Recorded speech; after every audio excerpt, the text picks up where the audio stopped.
Welcome to the evening show. I'm your host, Captain Zach, and today's subreddit is r/IDontWorkHereLady. Don't forget to like, subscribe, and hit that bell to never miss an episode.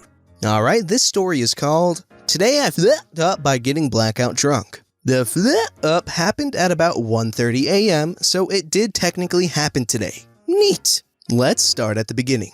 Last night, my girlfriend and I went out with a few friends. We started the night at a small local bar, having some drinks before going to see a concert later a few blocks down. By the time we left, I was 2 beers and 2 shots in, and I had a pretty solid buzz going. At the concert, I downed another 3 or 4 beers. I lost count. It was a good time. I hadn't been out in a while, so I was really enjoying myself. The concert ends and we all part ways. On the walk back to my girlfriend's car, I blacked out. When I wake up, my girlfriend is on her hands and knees in the middle of my room with paper towels and toilet paper, yelling at me how there is just piss everywhere. I've no fucking clue what she's talking about, and I try to get her explained, but all she keeps saying is that I got it everywhere. Keep in mind, I am still decently drunk at this point and cannot comprehend anything that is happening. Finally, she starts to tell me that I got up out of bed, walked to the bathroom door, and grabbed the handle. But then, I let the handle go and I walked straight back into my room. Let the fuck up commence. I start pissing. She assumes that I'm peeing in a trash can that she had brought for me to puke in, but the sound isn't quite right, so she leans over to have a look. My floor is wetter than a gosh darn rainforest. I peed on my gosh darn hardwood floor and all over the side of my bed. She's trying to stop me, but I keep moving away and telling her, Stop, my mom doesn't have a bedsheet. After that, I crawled back into bed, and about 10 or 15 minutes later, I woke up. There is no logical conclusion to this story. I'm still processing it. I'm embarrassed, I'm amused, I'm confused, and part of me wants to burn my house down and never look back. My life from this point on will never be the same. All I have now are memories from my pre-P days. Now, we usually don't include edits, but this actually adds some substance to the story. Edit. My girlfriend requests that I tell you all that on the 4th of July, she blacked out and peed in our cat's litter box. It looks like we were meant to be. You see, that edit adds so much to the story. Like, for instance, the girlfriend cleaned up her boyfriend, a grown man, she cleaned up his pee, okay? Now, you might be thinking, duh, she just doesn't want to freaking walk on a puddle of pee. But when you think about this, she embarrassed herself just to make her boyfriend feel a little bit better. I know that's not the point of the story, but I think it's a little wholesome and I really appreciate it. Good job, GF. Alright, this one is called, Today I flippity-doo-dot up by mistaking my coffee thermos for my wife's. So, for Christmas, my wife got her and me matching coffee thermoses. Hers was copper tinted, mine was stainless steel. Apart from that, they were identical. I loved it. But after a while, being the absent-minded person that I am, mine goes missing. No biggie, I said to myself. My wife is staying home today, I'll just take her thermos to work. So I fixed me up a nice thermos full of black coffee and headed out the door to work. This particular day was rather busy and I had meetings back-to-back pretty much all morning. I had my thermos and laptop in tow and was migrating from one conference room to the other when I realized I needed to run to the urination station. So I dropped off my laptop and thermos, ran and relieved myself, then stopped back by my cubicle to pick up a couple of reports for the morning. While sorting the papers at my desk, I reach over and grab for my thermos and take a big swig of coffee. Immediately, a few alarms and thoughts went through my head. This coffee got pretty cold pretty fast today. That's odd. Also, I don't remember putting any cream or sugar in this morning. That's odd. Also, what is this texture? And at this point, still mid-gulp, I shift my eyes down to the top of the thermos, which has a clear plastic lid, and I notice a very large floating blob of mold, which I had just taken a sizable chunk out of. Also, I noticed the thermos is stainless steel, not copper colored. This was my coffee that had been sitting on my computer desk, in plain sight, for a month. Oh no, I thought as I immediately reached for the trash can to try and lurch the coffee back out. But to my disappointment, it would not come back up. So I run to the bathroom and try a full-on puking position to try and get it back up. Again, no luck. I just knew I was going to get deathly ill. But actually, I didn't get sick beyond the mental stress of having just consumed an entire family of slimy, chunky mold spores and rotten cream. If only you could see the face I made while reading that. That was way too descriptive. Alright, this story is called Today I flipped up by misunderstanding a job proposal and quitting my current job as a permanent employee. So, this actually happened 2 days ago and it's still developing. I am working at a company where I feel completely miserable, and that pays barely enough to pay rent and survive. And I've been there for 3 long years. Anxiety attacks, depression, and the complete lack of hope into having a life where I don't have to struggle and skip meals to be able to pay my bills started to accumulate and boosted me to start sending CVs everywhere. The thing was that no one was calling even after months and months of applications. The paranoia starts and I slowly start to convince myself that my portfolio sucks, that I'm horrible at what I do, that I'll be stuck in this job forever, etc., etc. A few months go by and a friend of a friend knew what I did and asked if I was interested in an interview at her company because they had a job position opening up. I say yes, of course, send my CV and portfolio. They answer back saying they loved my work and want to meet me personally for an interview.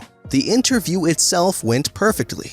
I never felt so comfortable talking to someone in my English, not my native language and neither the native language of the guy that interviews me. And in the end, the guy basically says, and I quote, word for word, "For me, it's a yes. Now it's up to you if you want to accept this position." Of course I said yes. The job seems amazing. The pay is more than double of what I'm currently making. It was way closer to home. Everything is perfect. Before saying goodbye, I asked him to send me by email the formal proposal just to be sure. He says, "Sure, I'll send it to you today or tomorrow." And I go back to work. The next day, and here's the flip up.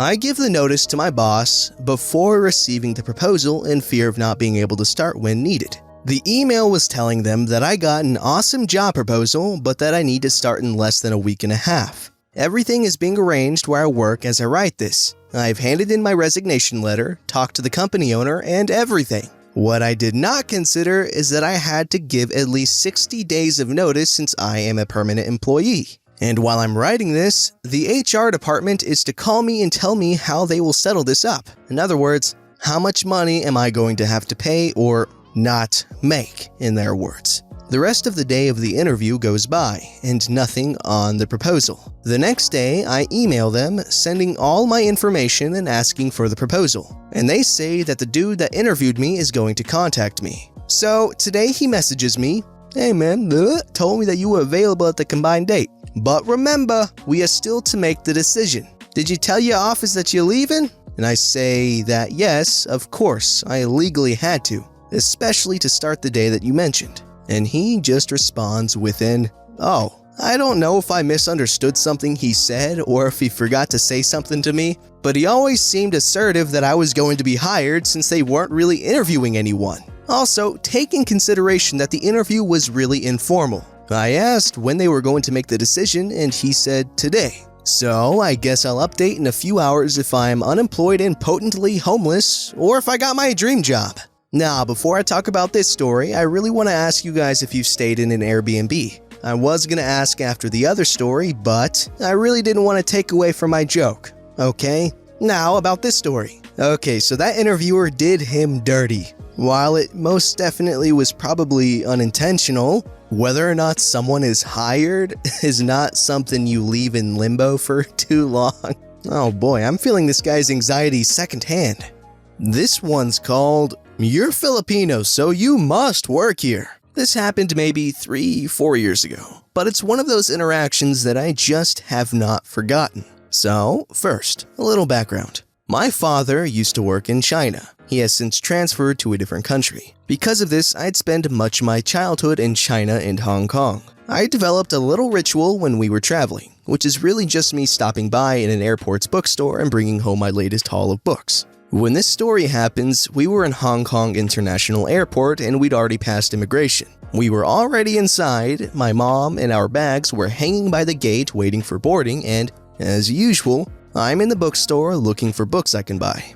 I have my headphones plugged in, a Bose SoundSport wireless headset, and my phone on the other trying to look at Goodreads for rating and/or synopsis reference. Because I'm a little paranoid about making a fool out of myself, I usually keep my music levels to a minimum when I'm out in public so I can hear people around me, because I'm fairly introverted. I keep my ears plugged in hopes that no one approaches me. It usually works. Usually. But not that day. So there I was, looking for books I could buy when this lady, Karen, approaches me. She didn't really look like a Karen, to be honest. She was taller than me, at 5'2", nearly everyone's taller than me. She has long hair and some trendy-looking clothes. She reminded me of the typical models you'd see in a Chinese magazine, actually. "Excuse me?" she says, and my deeply ingrained instincts to be polite kicks in.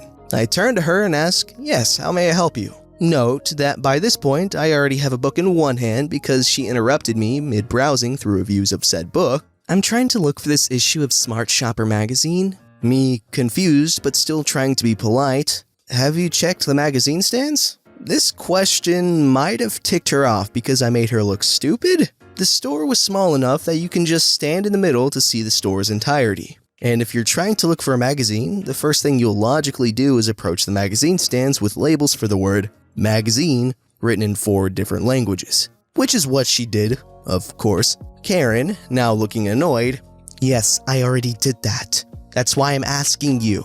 "I'm sorry, I don't know where to find the magazine you're looking for. I've never even heard of said magazine." "Maybe you can go to the cashier and ask them if they know?" At that point, the only staff that was present was the cashier maybe 2 feet from us.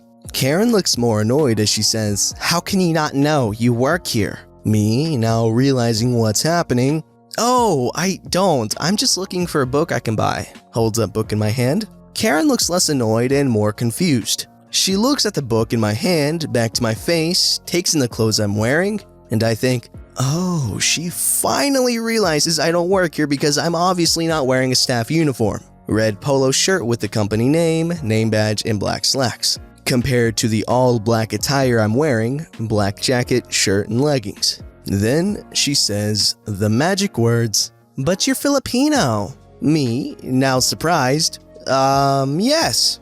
Karen, with all the entitlement possible, "So you work here." "What?" "I'm Filipino, so I must work here." For those of you who don't know, there are many Filipinos in Hong Kong.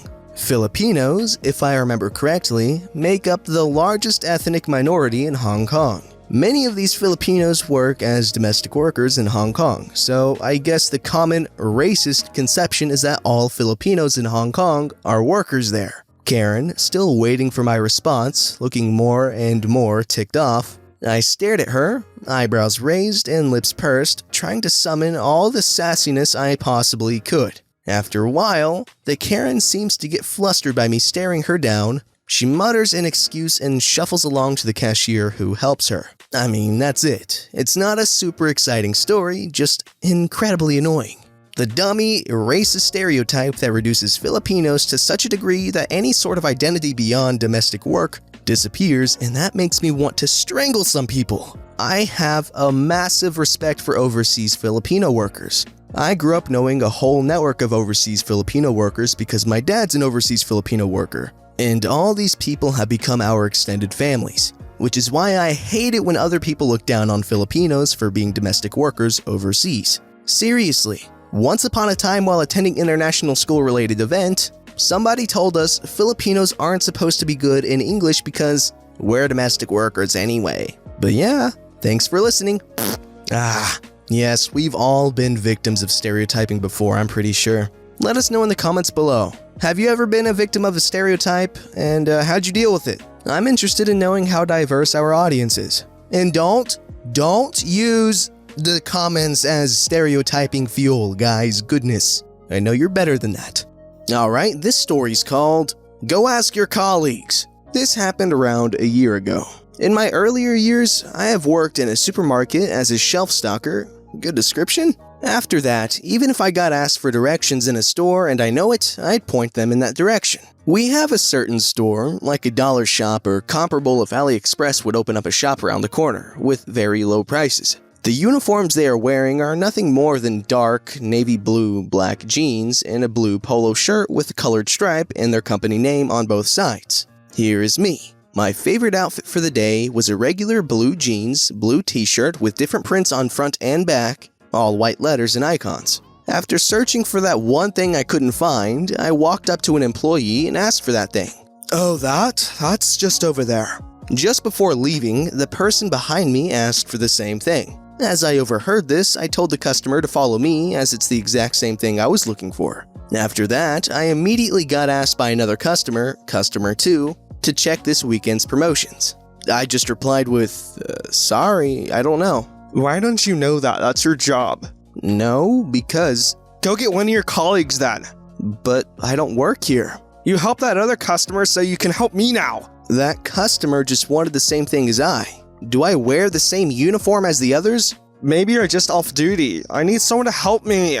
I'll get someone. And on my way to the checkout point, I told one of the employees that someone needed help with something and she confused me for an employee. The employee laughed about it and walked to the aisle. No idea if the customer was helped at that point, but I was away from her.